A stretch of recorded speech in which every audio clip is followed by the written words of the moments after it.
Welcome to The Explainer. Today, we're diving into a seismic shift in the global auto industry.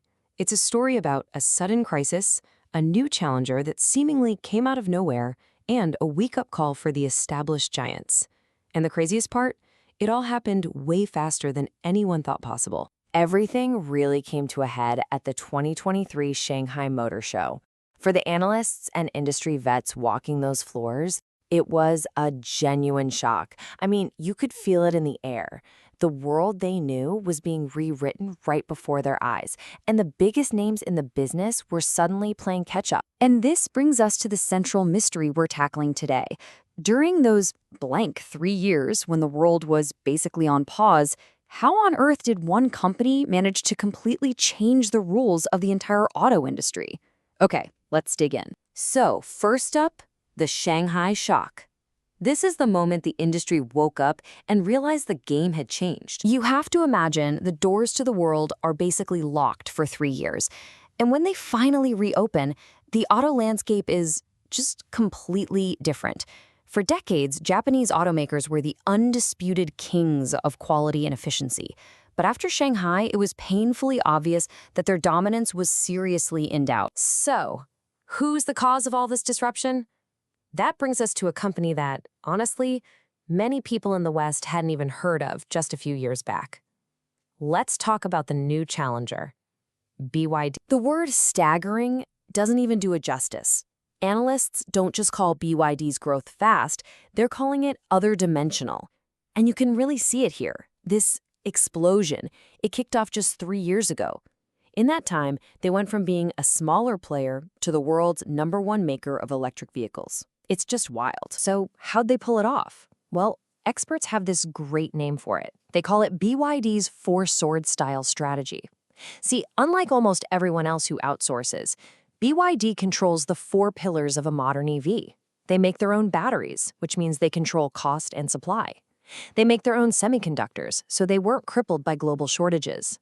They design their own EV platforms from the ground up, and they write their own software to make it all work together. Having all that in-house, it's a massive, massive advantage. But here's the thing.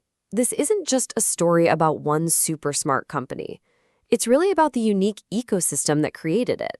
A strategy that's much bigger than just a single factory. The engine behind all this is a concept analysts have started calling ultimate vertical integration.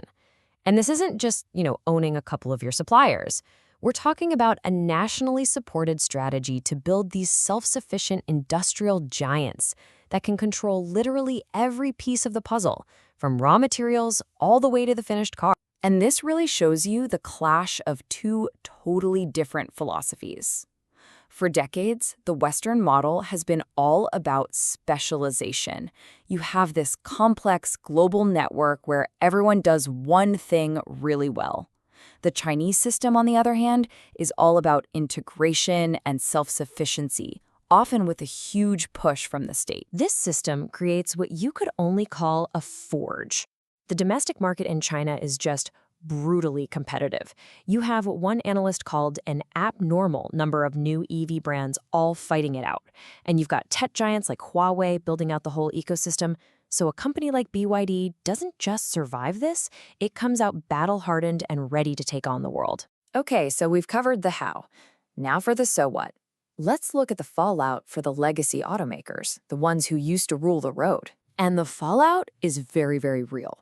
Honda is reportedly dealing with a big burn from its huge EV investments in the US, forcing them to rethink their entire approach. And Toyota, a longtime leader in China, is now having to pivot its whole strategy to just build advanced cars in China for China, simply to try and keep up in that one market. And make no mistake, this isn't just a China problem anymore. The challenge is now spilling over into Southeast Asia, a region that has been a rock-solid stronghold for Japanese carmakers for decades. The battleground is getting bigger. So after all this, the system, the strategy, the market, what's the one thing at the very heart of it all? What is BYD's ultimate secret weapon?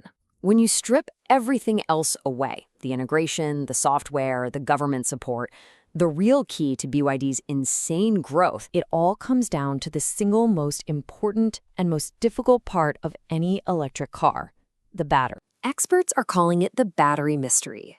See, before BYD ever built a single car, it was a battery company. That deep, decades-long expertise in battery tech, that's their real ace in the hole. It gives them a technological and cost advantage that their rivals are now scrambling like mad to try and copy. And that leaves us with this one final, really provocative thought. It makes you ask a pretty fundamental question. What even is a car company anymore? As cars become these powerful, battery-driven computers on wheels, who are you going to bet on to build the future? The company that mastered the assembly line or the company that mastered the battery?